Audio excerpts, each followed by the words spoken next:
শুভ নববর্ষ সকলকে। অ্যাকচুয়ালি ব্লগটা সকাল থেকে শুরু করতে পারিনি, প্রচন্ড টায়ার্ড ছিল আর সকালবেলা প্রচন্ড হেট্রিক শিডিউল ছিল। ভাবলাম বিকেলবেলা সব পুজো টুজোর কাজ হয়ে গেলে একটু রেস্ট নেবো, কারণ আজকে টোটালি প্ল্যান কোনো ছিল না বাইরে বেরোবো।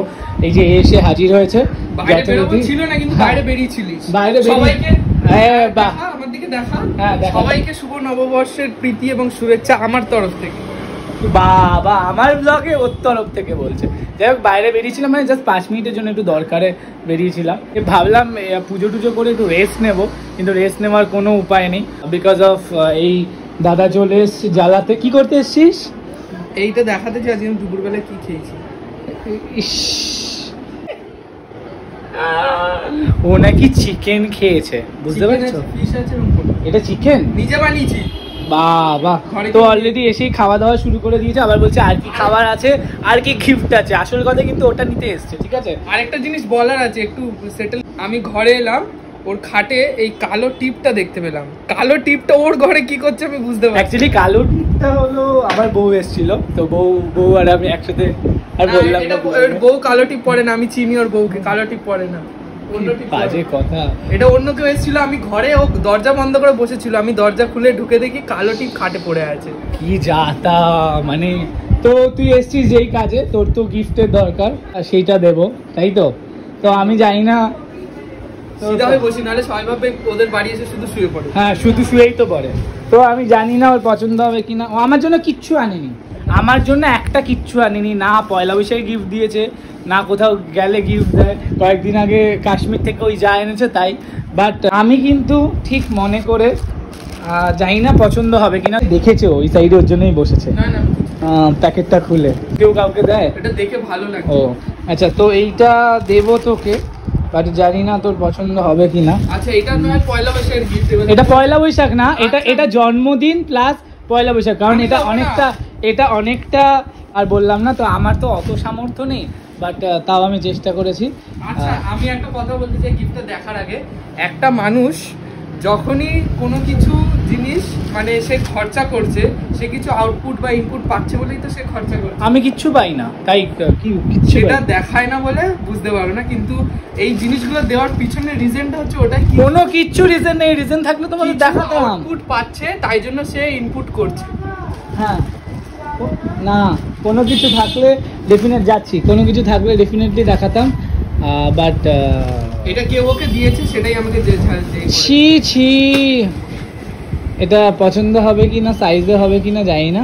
বাট তোর তো সাইজের যায়, আমি আগের বারে জানি ওই জিনিসটা বলতে চাই না। আমি জিনিসটা কেমন বল?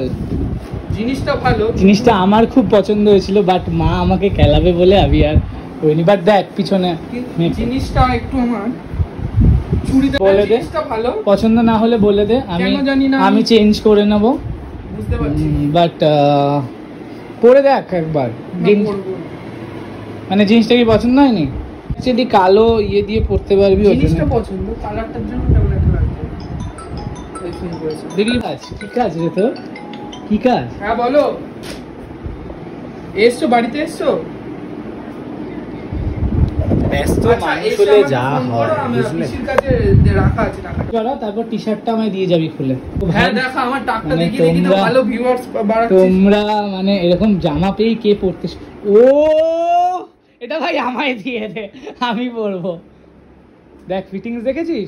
সৌহার্দ্য দত্ত সবসময় জিনিস কেনে, মানুষকে ভালো জিনিস দেয় এবং জিনিস দেয়। ও আবার চুল নেই, চুলটা থাকলে আর একটু ভালো। আচ্ছা না ঠিক আছে, এটা ব্ল্যাক প্যান্টের সাথে ভালো লাগে। তো দেখ কেমন দিয়েছি তোকে, হোয়াইট। সেটা বল থ্যাংক ইউ বল। আমি কি বললাম? জিনিসটা দেয় কিসের জন্য, কিছু পাই? আমি কিচ্ছু পাই না।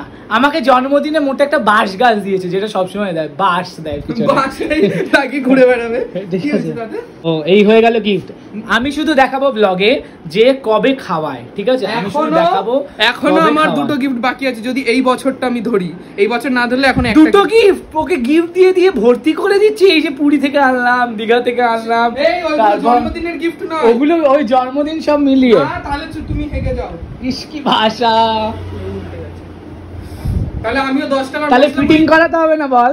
আমার মা এমনি সেলাই করে, সেলাই 100 এর দোষ থাকলে যা হয়। আমার মা এমনিতে টেলারের কাজ করে, না তাও তো করতে তো হবে না, আমার মা করে দিতে। কিন্তু পাঞ্জাবিটা একদিন আমাকে পরতে দিস অ্যাটলিস্ট, কারণ আমার খুব পছন্দ হয়েছে। তো আমাকে পরতে দিস। পড়িস না, আমি পড়ি না, কিন্তু এখন পড়ি, এখন পড়ি, চাপ নেই, এখন পড়ি। তুই বলেছিস তুই কারোর জিনিস পড়িস না। ঠিক আছে, ভালো লাগছে পাঞ্জাবিটা। এটা আরেকটা জিনিস ভালো আছে, লাগছে, এখনো একটা বাকি আছে। লজ্জা থাকা চাই। ধর খা, তুই তো খেতে আর জিনিসপত্র ইস, একটা চামচ দে, হাত দিয়ে খা, বাঙালি আজকে নববর্ষ, তুই বিদেশি মারবি নাকি? না। পাঞ্জাবিটা প্লাস্টিকের ওখানে পছন্দ হলে রাস্তা ফেলে দিস। পেয়ে গেছিস জিনিসপত্র, বা বাড়ি যা। এখনো একটা গিফট বাকি আছে, বাড়ি যা, আমাকে রেস্ট নিতে দে, যা। আমার প্রচন্ড টায়ার্ড লাগে। এটা হচ্ছে 2023 এর বার্থডে গিফট, সরি 22 এর। হ্যাঁ 23 যা বলে সত্যি বলে মানুষ। 22 এর বার্থডে গিফট, 23 এর বার্থডে গিফট এখনো পাইনি, তাই জন্য এখনো খাওয়াইনি। যদি পাই তাহলে খাবো না। ভাই এটা 22-23 মিলি, আমার অত পয়সা নেই, এটা প্রচুর দাম নিয়েছে। তাহলে আমিও 22-23 মিলে 10 টাকা ঝালমুড়ি খাওয়াবো। আমার খাওয়ানো না বাবা, বলবো না খাওয়ানো, বলবো না খাওয়ানোর দরকার নেই। করে রোজ দিন আমাকে কি বলবো ব্ল্যাকমেল করার মতো ফোন করছে, যেরকম ভাবে লোক বলে না কিডন্যাপিং করে নিলে টাকা চেয়ে যেরকম ভাবে ফোন করে, ও হচ্ছে সেরকম সুদখোর হয়ে গেছে। আমাকে খাওয়াবি কবে বলেই যাচ্ছে। হ্যাঁ মানে খাওয়াই নেই তো বলবো না, কি করবো ভাই? আরে মানুষ গিফট দেয়নি, জন্মদিন চলে গিয়ে 2 বছর হয়ে গেল, গিফট দিচ্ছে না, তাহলে খাবো কি করে? ছি কি মেন্টালিটি না, যে না গিফট দিলে খাওয়াবো না। ভাই আমি তোর জন্য ওটাই করবো, অন্য আমার কি বন্ধু হলো সে তাকে আমি মাফ করে দিবা ছেড়ে দিই, কিন্তু তোর ক্ষেত্রে তো ওটা ছাড়া যাবে। ছি এরকম বন্ধুর সাথে আমি মিশি, ছি। ওই বললাম কি দরকারি কাজ আছে, তুই নাকি আসবি না, হয়ে গেল, এত ভিআইপি মা হয়ে গেল তো তোর সামনেই তো ফোনে কি কাজ ছিল?